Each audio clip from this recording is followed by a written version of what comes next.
नमस्कार दोस्तों, आज का टॉपिक है हमारा प्रतिरोधों का पारस्परिक में संयोजन।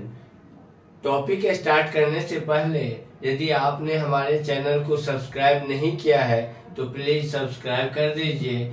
इस चैनल पे 7वीं से 10वीं तक के साइंस और मैथ के वीडियो अपलोड होते रहते हैं। अब हम स्टार्ट करते हैं। अपना टॉपिक क्या है? प्रतिरोधों का पार्श्व संयोजन।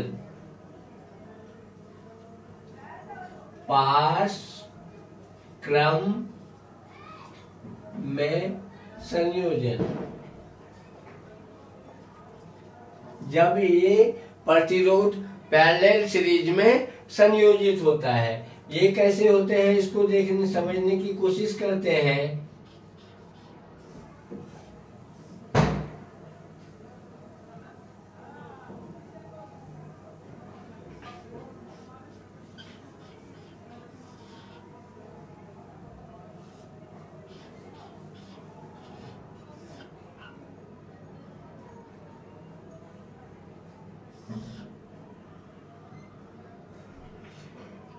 ये इस प्रकार R1, R2, R3 तीन अलग अलग प्रतिरोध हैं जो एक दूसरे से समानांतर क्रम में जुड़े रहते हैं। यानी हर प्रतिरोधों का इंड एक इंड से दूसरा इंड जुड़ा रहता है और इनके पैरेलल क्रम में वोल्ट मीटर होते हैं जुड़ा हुआ, और इससे जुड़ा हुआ अमीटर होता है, एक की होती है,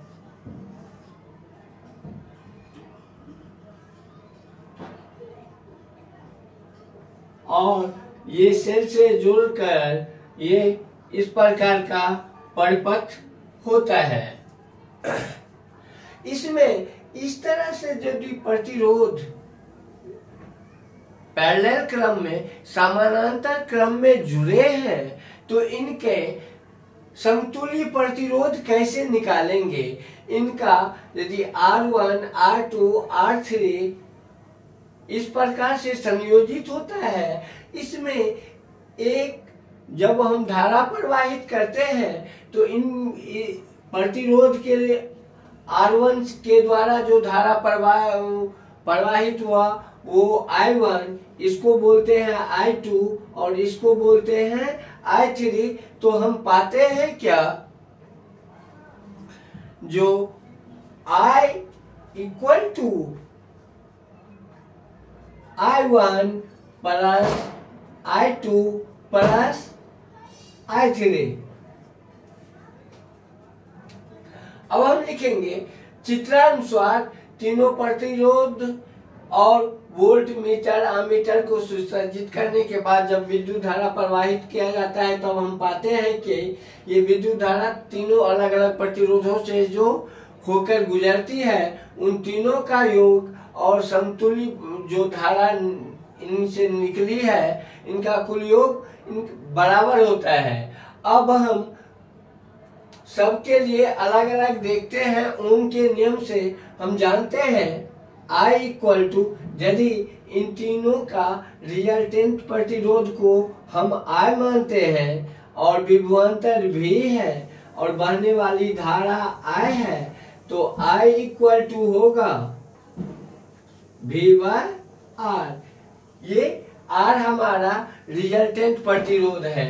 इन तीनों के जो रिजल्टेंट प्रतिरोध है वो यदि R है तो प्रवाहित होने वाली धारा जो होगी I इक्वल टू वो क्या होगा V बाय R। इसको हम इक्वेशन फर्स्ट कहते हैं।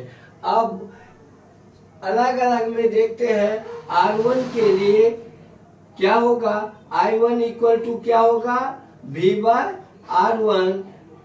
I2 इक्वल टू होगा V बाय R2 और इसी तरह से I3 इक्वल टू होगा V बाय R3।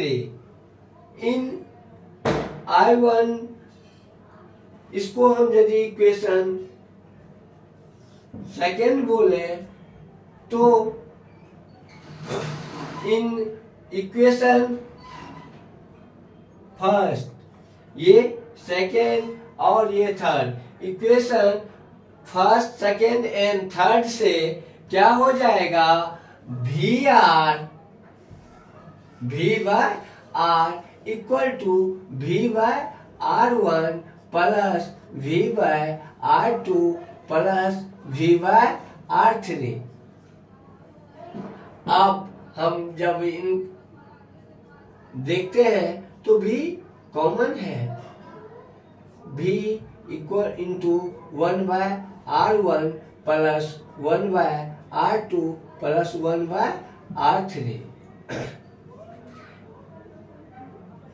भी कट गया, भी बाय आर, यानी रिजल्टेंट प्रतिरोध यदि R है तो 1 by R equal to 1 by R1 plus 1 by R2 plus 1 by R3। यही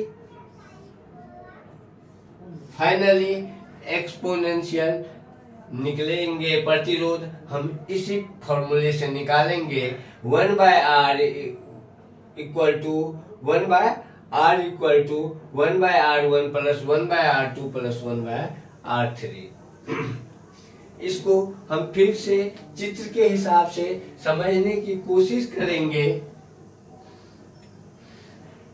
जब प्रतिरोध का दोनों सिरा सारे प्रतिरोध के हर एक सिरे इंड एक दूसरे इंड से मिले जुले रहते हैं और चित्रानुसार प्रतिरोध जुड़ा हुआ होता है, तो इसे हम पार्श्व क्रम में कहते हैं। अब इनसे अलग अलग प्रतिरोधों से बहने वाली धाराएं अलग अलग होती है और इसलिए अब I1 इक्वल टू, यदि R1 से बहने वाली धारा क्रमशः I1 और R2 से बहने वाली धारा I2 और R3 से बहने वाली धारा I3 है, तो हम पाते हैं क्या, जो कुल धारा इन सारे सिस्टम से प्रवाहित किया गया वो यदि I है तो I equal to I1 plus I2 plus I3, इसको हम इक्वेशन फर्स्ट कह देते हैं।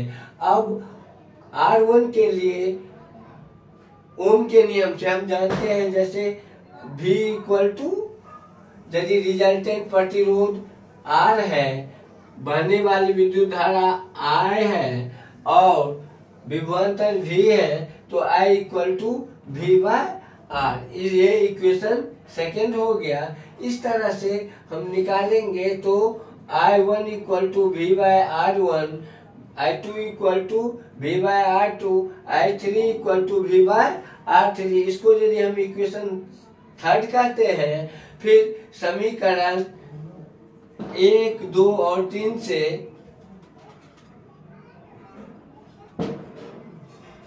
क्या हो जाएगा, ये दोनों तरफ बराबर है, दाएं तरफ तो बाएं तरफ तो दाएं तरफ भी बराबर होगा, यानी V by R equal to V by R1 plus V by R2 plus V by R3।